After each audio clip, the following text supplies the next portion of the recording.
So we're back on the bench again with the new, to me, NorCal 40A that has the KC1 inside. And I got some good questions from N5PJ. So it's true, when we powered on the NorCal 40A before, the KC1 would wake up and it would report something like, I forgot, 57 or something random like that.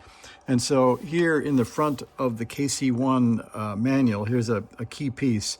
So the first time you turn on the KC1, you'll normally hear a 3-digit code, and it is incorrect. So it says the report will be incorrect until you program the VFO offset. It may consist of a random combination of letters and numbers. So that's apparently what we got. And I'll get on to how I programmed that, and that's coming up next. But another question that came up is answered right here in the next paragraph, which is you'll hear T's and N's when the way the KC1 reports the frequencies. And T and N are shorthand in sort of old code guys language for 0 and 9. So if you hear a T, that's a 0. You hear an N, that's a 9. So I guess it's a bit like sending 599 when you're giving a signal report. So get used to the T and the N for when we hear reports.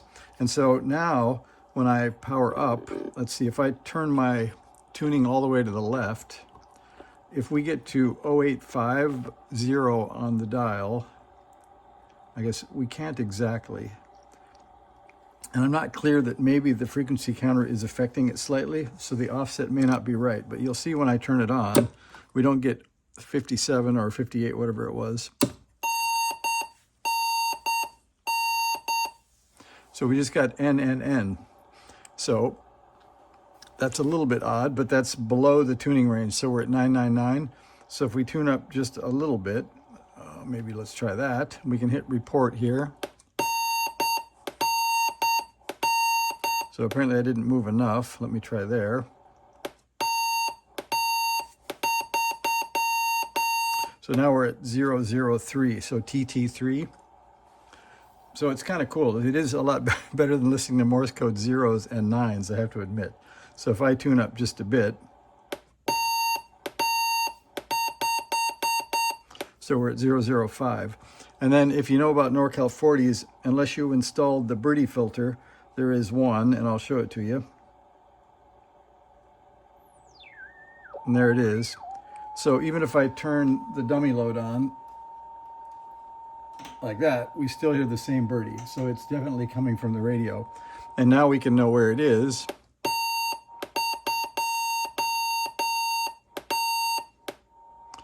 So what'd you guys get? I think we got 20. So there's a birdie at 20 on the NorCal 40. And let's turn up the volume. And we'll get on to the right rig selector here. And we'll see if we can hear any stations.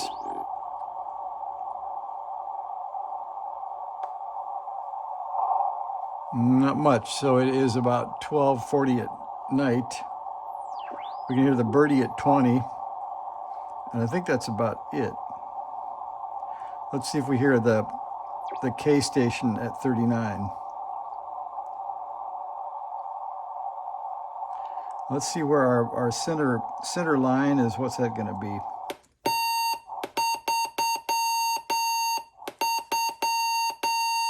So that's 32. So we can go slightly to the right.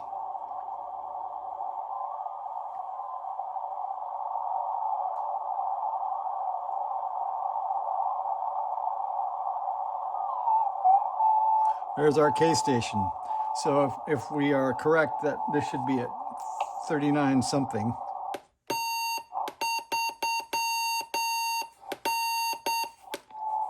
There we are. So the K station's at 39 and we can hear it. And just to show you that that's a real thing, we'll switch over to Rusty and we'll turn on 39 and you should be able to hear that also. Key point is I can change bands now. I can tune. Quite nice. So we'll go down to 39 and I'll show you the relative signal strength of the Rusty ICOM 735. If I turn on the CW filter And that's the RF gain all the way up. It's pretty faint. So now if we switch over to the NorCal 40A,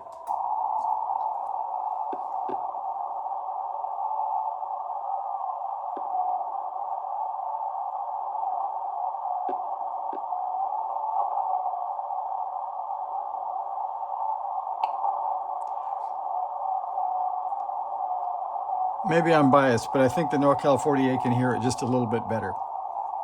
Okay, then the last topic I wanted to cover quickly is that we did program the offset. And so the cool thing you can, whoops, I didn't mean to give you a good shaking there. The cool thing is you can find, I'll get the page here really quick, how to program it. And basically you hit the two buttons. That's programming mode or command mode. And once you're in command mode, you send a letter followed by the command. So there's a section in the manual about how to record and play messages, but also one about how to set it up. So they talk about how to set up for the NorCal 40A, and that's a whole section devoted to the NorCal 40A. So you can set mute equals 2 or M2, side tone off because we have a side tone already, a weight of 4, and then I did this. I did command mode, then I did O, 3A914, and that set up the offset that you hear now that's reporting correctly so that we have an audible frequency counter that works. So it's a pretty easy to get the KC1 set up and programmed. If you want it to work at all, you just set the offset and it starts to work. And then if you want to mute side tone or do other cool stuff, that's pretty easy. The other cool thing about the KC1 is that the NorCal 40A was built for the KC1. So there are lines actually on the board that are labeled for key and mute and AF input, etc. So when you install it, it's pretty easy to go look for those connections on the board. There's no sort of looking for a special resistor or something like that. There are pads that are marked. And you can see, for example, the Sierra is the same way. So the M pad near D2, the B1 pad near J5. So the Sierra also will run the KC1 easily. This one's a little bit more, what do you say? You have to go do a little more looking, junction of D1, D2, etc. for the mute line, or U3 pin 7, pad provided, etc. So it wasn't too bad, and I think it works pretty well. So the mystery of the KC1 is solved, and the mystery of keying it is also solved. I was plugged into the wrong jack.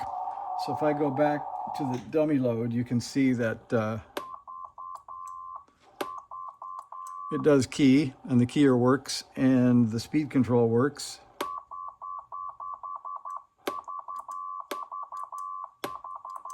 So I think we're in business. So there you go. That's the quick update on the latest NorCal 40A. Thanks for watching. See ya.